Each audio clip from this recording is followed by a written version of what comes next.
think I have much to tell you about history, about your history. Your father was a visionary. What did he see? That kings have a need of their subjects. A dangerous idea.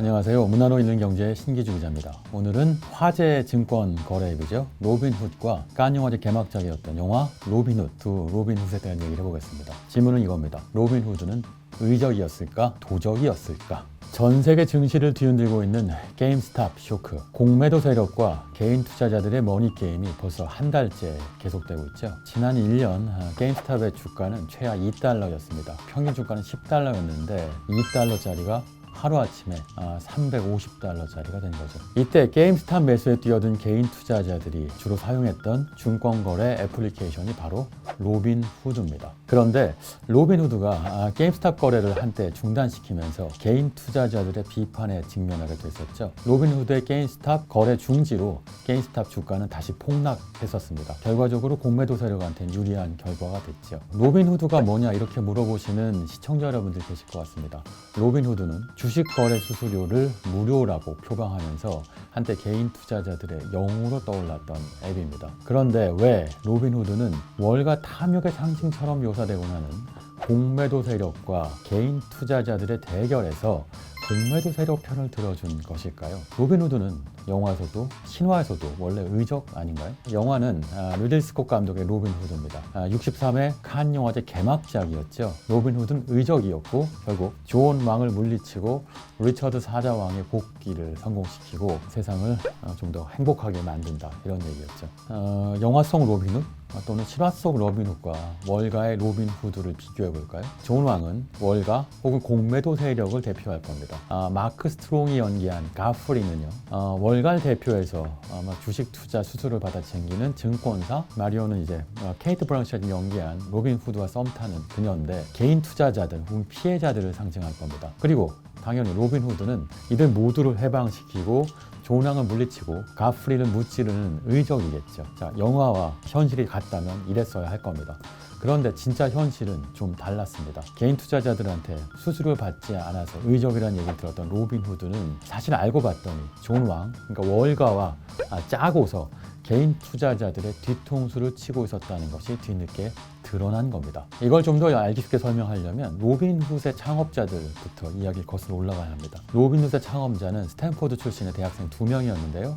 블라디미르 테네프 그리고 바이주 바티였습니다. 2015년 LA 해커톤에서 수수료 없는 주식거래 앱, 주식거래 회사라는 이미지로 등장해서 정말 화제를 모았었죠. 두 사람은 이런 얘기를 합니다. 자신들이 창업하는데 영감을 줬던 이벤트는 2011년 월가를 점령하라 시위였다. 상위 1%가 장악한 월가의 부를 재분배하라면서 월스트리트를 점령하려고 나섰던 일군의 군중 시위를 뜻하죠. 2008년 금융위기로 드러난 미국 금융 시스템의 모순을 기술적으로 해결하겠다. 이게 로빈후드 창업자들의 창업 이념이라고 그들은 주장했었죠.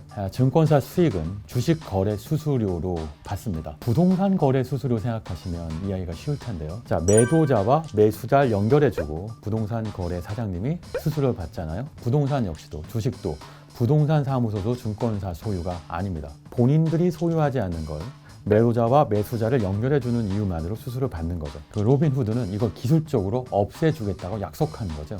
마치 존 왕이 농노들한테 농민들이 지었던 농사 결과물에 대해서 터무니없는 가격의 수수료를 받아서 세금을 떼갔던 것처럼 월가도 그렇게 하고 있다고 로빈후드는 주장했고, 그래서 개인 투자자들은 그 수수료, 그 세금을 없애주겠다고 하는 로빈훗에 열광했던 겁니다. 특히 밀레니엄 Z세대, 2030 세대 젊은 투자자들은 로빈훗에 적극적으로 가입했고, 로빈훗은 불과 몇 년 만에 가입자 1,500만 명을 넘어서는 거대한 앱이 됐습니다. 그런데 사실 창업자들이 말하지 않았던 비밀이 있었습니다. 원래 창업자 블라디미르 테네프와 바이브바트가 창업하려고 했던 회사는 로빈훗이 아니었거든요. 알고 봤더니 로빈훗의 창업자 두 사람은 로빈훗이라고 하는 수수료 무료 서비스와 HFT 초단타 매매라고 하는 본인들의 초창기 창업 소프트웨어를 결합시켜버렸던 겁니다. 그래서 로빈훗을 사용하면 월가에 저항하는 것 같은 이미지로 수없이 많은 가입자들을 모았지만 의정 로빈훗을 통해 모인 투자자들이 제공하는 개인 트레이딩 정보를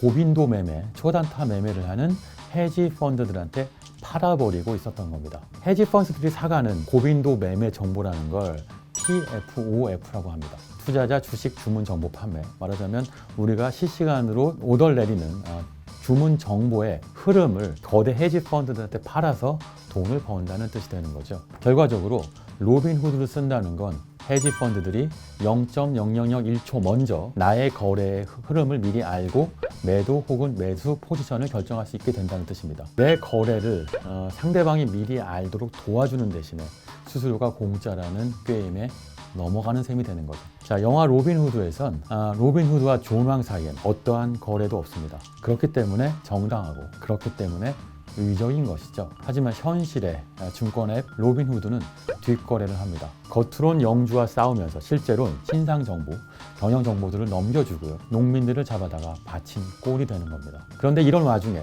게임스탑 사태가 터져버렸죠. 공매도 세력 가운데 가장 큰 헤지 펀드인 시타델이 바로 게임스탑의 공매도를 가장 많이 하는 헤지펀드였습니다. 그런데 알고 봤더니 이 시타델 헤지펀드가 PFOF 거래로 로빈후드의 최대 고객이었던 헤지펀드라는 게 드러나 버렸죠. 그러니까 로빈훗은 게임스탑 때문에 개인 투자자들과 시타델 사이에서 어떤 선택의 기로에 놓였던 겁니다. 그런데 로빈훗의 선택은 명확했죠. 수수료를 내지 않는 개인 투자자들이 아니라 자신들한테 거액의 돈을 내고 고객의 정보를 가져갔던 헤지펀드의 편을 들어줬고요.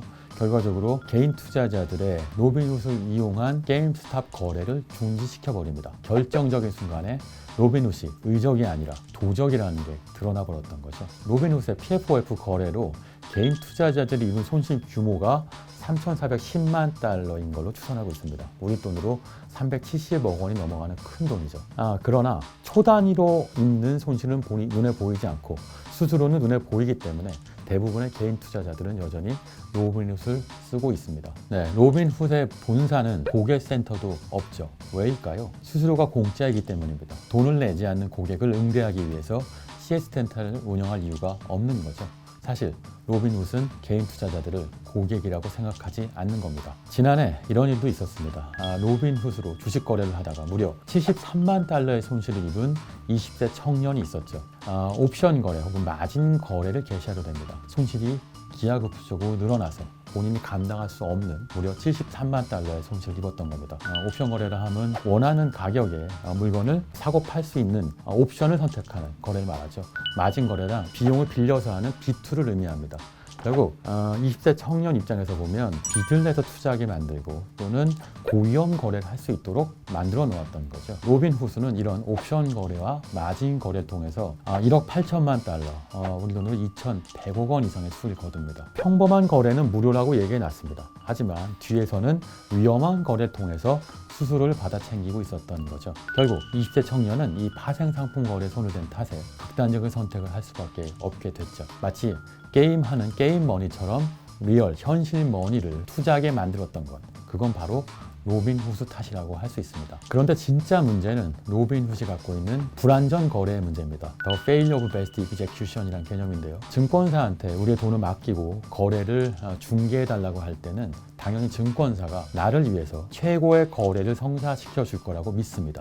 하지만 로빈훗은 고객을 위해서 최고의 거래를 성사시키지 않죠. 이게 바로 페일리어의 개념입니다. 왜? 로빈훗을 써서 거래하는 고객들은 사실상 로빈훗의 거래 당사자가 아니고 진짜 클라이언트는 시타델 같은 헤지 펀드들이기 때문인 거죠. 우리의 거래 정보를 이용해서 초단타 매매로 돈을 버는 헤지 펀드들 말입니다. 로빈훗의 이용자들은 수수료 없이 로빈훗을 사용한 대신 보호를 받지 못하고 있는 겁니다. 리들리 스콧의 영화 로빈훗에서도 의적은 도적을 물리치고 정의를 실현하죠. 하지만 현실의 월가에선 정반대의 결과입니다.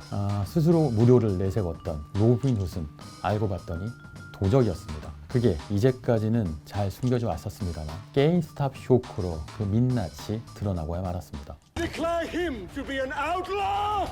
All who shelter him, their lives shall be taken on sight. Nail, please. Robin, your father was a great man. And you are your father's son. As many men as you need.